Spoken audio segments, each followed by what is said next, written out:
सो hey guys, तो आज हम पढ़ने वाले द पावर शेयरिंग।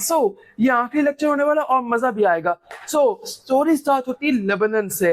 अब ये लेबनान का फ्लैग देख लो, क्रिसमस ट्री लगा होता है, पर हाँ बेसिकली लेबनान यही है। तो लेबनान है क्या, क्या हुआ था? तो देखो यहाँ पे हुई थी एक सिविल वॉर, बहुत बड़ी सिविल वॉर, बहुत पहले। ये देख सकते हो नीचे, तुम्हें डेट्स मिल जाएंगी। तो सिविल वॉर हुई थी। अब सिविल वॉर में हुआ क्या, बेसिकली क्या चीज थी कि जो मुस्लिम्स एंड क्रिश्चियन थे वो लोग लड़ पड़े। क्यों? क्योंकि दोनों को लगा कि उनके साथ गलत हो रहा है, ये हो रहा है, तो डिफरेंसेस। तो एक बहुत बड़ी सिविल वॉर हुई, काफी साल चला, उसको रोका गया। एक तरीके से पीस एग्रीमेंट साइन हुआ, सब कुछ हो गया, डन। लेकिन उसके बाद क्या हुआ? उसके बाद हुआ रिजर्वेशन इन गवर्नमेंट। वो देखो कैसे। अब अपनी बुक तुम खोलोगे, तुम्हें इस बुक के अंदर एक लड़का मिलेगा जो कि कह रहा है कि उसके फादर जो हैं वो क्रिश्चियन है, उसकी मम्मी जो है वो सुन्नी मुस्लिम है। एक चीज बताओ, ये दो डिफरेंसेस आ रहे हैं। अब उसकी दिक्कत क्या थी, वो इतना दुखी क्यों है? तो वो देखो यहाँ पे क्या लिखा, रिजर्वेशन गवर्नमेंट। तो प्रेसिडेंट कौन बन सकता है? एक क्रिश्चियन, एक स्पेसिफिक कम्युनिटी का क्रिश्चियन। पीएम कौन बन सकता है? सुन्नी मुस्लिम, शिया मुस्लिम नहीं। फिर स्पीकर कौन बन सकता है? शिया मुस्लिम। एंड डिप्टी पीएम कौन बन सकते हैं? Orthodox Christian. ये चार एकदम बटे हुए थे। अब उस लड़की की दिक्कत यही तो थी कि देखो वो बंदा चाहता था कि जैसे डेमोक्रेसी के अंदर होता है, लोग वोट करते हैं, जो जीतता है वो लीडर बनता है, दैट्स इट। इंडिया के अंदर वही है, लोग जिसको पसंद करते हैं वो जीत जाता है।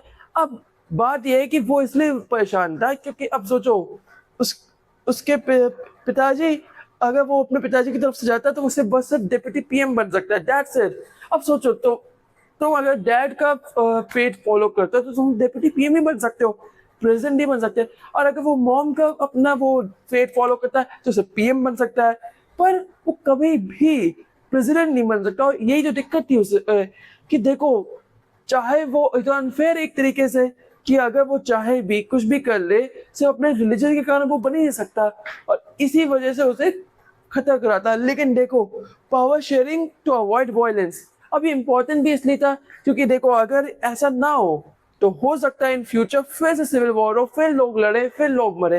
इससे अच्छा है रिजर्वेशन ही डाल दो, कोई टेंशन नहीं। एक कम्युनिटी इसको रूल, एक कम्युनिटी ऐसे, सबको लगेगा कि हाँ उन्हें वॉइस मिल रही है, उन्हें एक एक पहचान मिल रही है, आइडेंटिटी मिल रही है। अब इसी के साथ आता है फॉर्म्स ऑफ पावर शेयरिंग। अब फॉर्म्स ऑफ पावर शेयरिंग क्या होते हैं? पावर शेयरिंग के चार फॉर्म्स होते हैं, हॉरिजॉन्टल, वर्टिकल, सोशल, पॉलिटिकल। अब हॉरिजॉन्टल फॉर्म समझते हैं। अब हॉरिजॉन्टल फॉर्म क्या है? देखो अब समझो, लेजिस्लेटिव, एग्जीक्यूटिव एंड जुडिशरी, ये तीन है हॉरिजॉन्टल। ये लोग एक दूसरे के ऊपर चेक्स एंड बैलेंस रखते हैं, मतलब चेक बैलेंस रखते हैं। जुडिशरी का क्या है कि जितने लॉज बने हैं उस पर रख के, लेजिस्लेचर का, एग्जीक्यूटिव, लेजिस्लेशन, इनका काम क्या है? लॉज बनाना, इंप्लीमेंट करना, ये सब है। पर जुडिशरी का काम यही है कि इनके ऊपर चेक रखना। तो ये एक दूसरे के ऊपर चेक एंड बैलेंस रखते हैं, सिंपल है। अब वर्टिकल क्या है? अब वर्टिकल है तुम्हारा, अब हम लोग के इंडिया का एग्जांपल ले लेते हैं। State government, central government, state government, फिर पंचायत जो गांव में होते हैं। तो ये क्या है? वर्टिकल में है, सबके पास पावर है, सब लोग ने बटी हुई है कि हाँ ये ऐसा ऐसा है। मतलब ऊपर से नीचे जा रहा है, हॉरिजॉन्टल से नीचे, मतलब हॉरिजॉन्टल नीचे क्या मतलब ऊपर से नीचे जा रहा है। हॉरिजॉन्टल में मतलब हॉरिजॉन्टल समझ लो, तीनों एक बराबरी में है, लेजिस्लेटिव, एग्जीक्यूटिव एंड जुडिशरी। अब सोचो तीनों एकदम एक बराबर है, तो कोई अगर ऊपर जाने की कोशिश कर रहा है तो ये इसको चेक बैलेंस में रखेंगे कि हाँ तुम नाइंसाफी ना करो, तुम बायस ना हो जाओ। लेकिन वर्टिकल में क्या होता है? सेंट्रल सबसे स्ट्रॉन्ग गवर्नमेंट, उसके बाद स्टेट, उसके बाद नीचे पंचायत, तहसील, ये सब तो बढ़ जाता है, एकदम ऐसे नीचे आता है। स्कूल में देखो, प्रिंसिपल, फिर टीचर, स्कूल के ऊपर कौन आता है? उसके फाउंडर्स, मेंबर्स, या फिर जो उसको ओन करता है, फिर प्रिंसिपल, फिर टीचर, फिर तुम्हारे क्लास मॉनिटर, फिर स्टूडेंट्स, या फिर पेरेंट्स आ सकता है अगर वो स्कूल का पार्ट नहीं है। लेकिन अगर टीचर्स अगर उनको शिकायत करें तो तुम पे चेक कौन रखता है? तुम्हारे पेरेंट्स रखते हैं। सिंपल सी बात है कि वर्टिकल पावर शेयरिंग भी अच्छा है जिस डेमोक्रेसी में इंडिया के अंदर है। अब इसके बाद कौन सा आता है? चौथा, सोशल। देखो इंडिया के अंदर काफी लोग कंप्लेन करते हैं कि रिजर्वेशन है, काफी लोग कंप्लेन करते हैं कि कास्टिज्म है, इसलिए रिजर्वेशन, वो एक साइड का टॉपिक है, उस पर हम डिबेट नहीं करेंगे। मेन बात है कि सोशल पावर शेयरिंग की जरूरत है।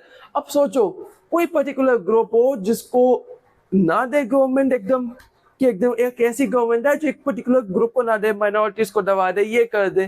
तो अलग अलग चीजें हैं। अब हमारे इंडिया के अंदर मोस्टली नहीं होता है, क्यों, हम लोग डेमोक्रेसी में रहते हैं और इतने लीडर्स हैं कि एक दूसरे कम्युनिटी का ख्याल रखते हैं, तो हमारा इंडिया इस वक्त बहुत बढ़िया चल रहा है देखा जाए तो। पर बात यह है कि माइनॉरिटीज, अगर माइनॉरिटीज को नीचे रख दिया गया, उनको कोई रिजर्वेशन नहीं, कोई आवाज नहीं दी गई, कोई वो नहीं दिया, सीट्स नहीं दे, तो क्या होगा, हो सकता है उनको एकदम ही दबा दिया जाए। इसलिए रिजर्वेशन दिया गया अलग अलग ट्राइबल कम्युनिटीज को, अलग अलग ग्रुप्स को, कल्चरल ग्रुप्स को देखा जाए तो एक तरीके से। पर हाँ, अलग अलग कम्युनिटीज को है, ट्राइबल कम्युनिटीज, और उसके बाद अगर तुम देखो ST OBC, ये जितने other backward class, economical backward class, economic weak class, ऐसे है EWS, हाँ शायद इकोनॉमिक वीकर, तो इतने सारे हैं। तो इनको अलग अलग इसलिए दिया गया कि इकोनॉमी वीक है, तो मतलब उनकी हालत वैसी ही बुरी। अब सोचो अगर वो उनके साथ अगर उसको रिजर्वेशन ना दिया जाए तो हो सकता है उसको कभी चांस ही ना मिले, तो इसलिए सब रिजर्वेशन भी दिया जाता है। अब इसके बाद है पॉलिटिकल। अब पॉलिटिकल में देखो, इंडिया में तो हम लोग सब जानते हैं कि इस वक्त जो करंट रूलिंग गवर्नमेंट है उसकी कोलिशन को एनडीए बोलते हैं, और जो ऑपोजिशन है इसके अंदर बाकी सब भरे पड़े हैं वो है इंडिया। हाँ, ऐसे बोला गया इंडिया अलायंस बोलेंगे, पर अगर पूरा बोलोगे तो इंडिया ब्लॉक बोल दोगे उसको, तो पूरे, क्योंकि एक साथ भरे हुए। अब ये सब प्रॉब्लम देखो, कोलिशन के साथ प्रोज एंड कॉन्स दोनों आते हैं। अब प्रोज क्या है कि अब सोचो कि एनडीए के अंदर अलग अलग गवर्नमेंट आई, अब सब गवर्नमेंट अपने अपने लोगों का वेलफेयर सोचेगी, ऑफकोर्स सोचेगी, तो जो जीत रहा है अब उसकी मेजोरिटी तो बनी नहीं। कोलिशन बनता है क्यों, जब मेजोरिटी नहीं होती तब कोलिशन बनाते हैं।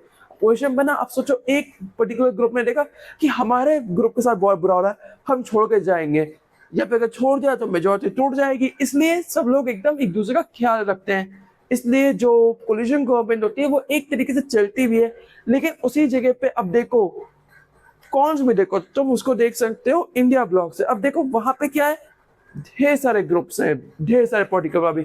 अब यही चीज जब बढ़ जाए, नंबर्स में बढ़ जाए, तो क्या होगा, पावर शेयरिंग के लिए डिबेट्स। अब सबको लगेगा ना कि हमें डिजर्व करते हैं, हम डिजर्व करते हैं। अब खुद ही इमेजिन करो, तुम्हारी क्लास में कितने बच्चे हैं, सिंपल सा एग्जांपल देता हूँ, तुम्हारी क्लास में कितने बच्चे हैं, 60, 100, हो सकता है एक सिंपल नंबर लेते हैं, 50 बच्चे। अब 50 बच्चे में कितने कितने लोग हैं, बॉयज एंड गर्ल्स हैं।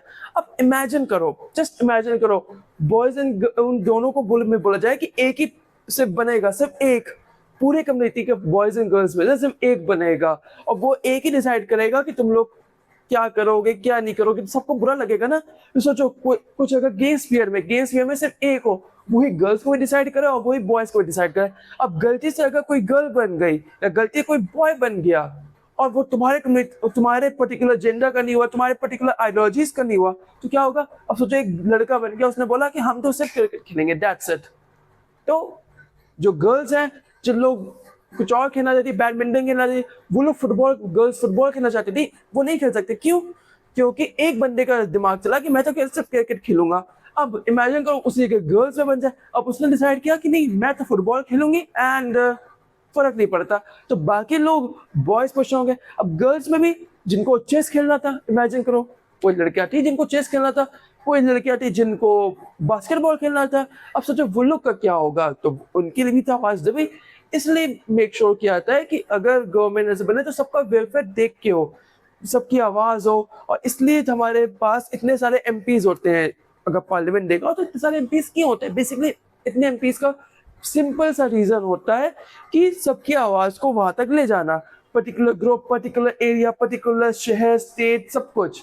अब जैसे कि चीफ मिनिस्टर्स पूरा स्टेट का देखते हैं, चीफ मिनिस्टर के अंदर अलग अलग एमपीज आते हैं, वो अपनी आवाज चीफ मिनिस्टर को बताता है, और वो चीफ मिनिस्टर जाके उपमें बताता है कि देखो हमारे यहाँ पे इस इलाके में ऐसा हो रहा है, उस इलाके में ऐसा हो रहा है। तो सिंपल बात है। अब ये चीज पूरा का पूरा तभी काम करता है जब सब लोग एकदम प्रॉपरली काम करें, प्रॉपर चैनल के थ्रू काम करें। अब अगर तुम्हें कोई दिक्कत हुई है अपने इलाके में, तो तुम सबसे पहले किसके पास जाओगे, अपने लोकल एमएलए के पास, लोकल लीडर के पास। उसको आगे अपनी प्रॉब्लम बताओगे, उसको बोलोगे कि रिटन कंप्लेंट दे दो या फिर प्रॉब्लम बता दो। अगर वो सॉल्व नहीं करता तुम उसके ऊपर जाओगे। सिंपल बात है ना कि तुम्हारा वो आदमी काम नहीं कर रहा, अगली बार जो लोग है उसको जिताएंगे भी नहीं, तो इसलिए उसको काम करना भी जरूरी है, और काम करवाया करो। तुम्हारा लोकल लीडर है, रोड्स बनाना, ये करना। अब वैसे ही तुम लोग के डेवलपमेंट सोसाइटीज जो होती हैं वो तो सब कुछ देखो एकदम एक फिक्स चैनल की तरह है। अब वो फिक्स चैनल कैसे है कि उसको प्रॉपर वे से ले जाया जा रहा है। अब मैं इसको क्यों ऐसा इसके ऊपर मैंने बोला है, देखा जाए तो एक तरीके से ये भी बोल सकते हैं कि अगर सोचो तुमने अपने एमएलए को नहीं बताया, अब एमएलए को बता दिया, चलो मान लिया, उसने ऊपर नहीं बताया, उसने जो मेन उस वो मतलब जो चीफ मिनिस्टर है उसको ही नहीं बोला कि ना मैं इसके मैं क्या बोलूँ, मुझे फ़र्क ही नहीं पड़ता, मैं अगली बार तो वैसे भी जीत ही जाऊँगा। ये हो तो क्या होगा, अगली बार इलेक्शन में वो नहीं जीतेगा। अब अगर उसने ऐसा किया तो ये चेन नेटवर्क को कैसे होता है? वो चीफ मिनिस्टर नहीं जीतेगा, तुम चीफ मिनिस्टर को तो वोट नहीं दोगे जब वो इलेक्शन होगा, मतलब जब वो नहीं जीतेगा तो चीफ मिनिस्टर को दिक्कत होगी। इसलिए सब कुछ बेसिकली चेक्स एंड बैलेंस रखना जरूरी होता है सब पे। एंड अपने राइट्स को जानना सीख लो। कम ऑन, 2026 है, एआई है, चैट जीपीटी है, सीखो। एंड उसी के साथ मैं बोलूंगा इस चैप्टर का होता है एंड, लेट्स गो। तो पावर शेयरिंग होती है खत्म। एंड अब देखते हैं कल क्या पढ़ना है। अब पावर शेयरिंग तो हो गई, चलो फिर से आप साइंस पढ़ेंगे या फिर मैं इंग्लिश पढ़ाऊंगा, क्या बताओ। अगर कमेंट सेक्शन में अगर वीडियो यहाँ तक देख ले तो सब्सक्राइब तो कर ही लिया होगा ना, कम ऑन सब्सक्राइब कर लो। एंड सब्सक्राइब कर लिया तो प्लीज जाओ। And that's it, that's all for today, see you in next video, till then take care and good bye.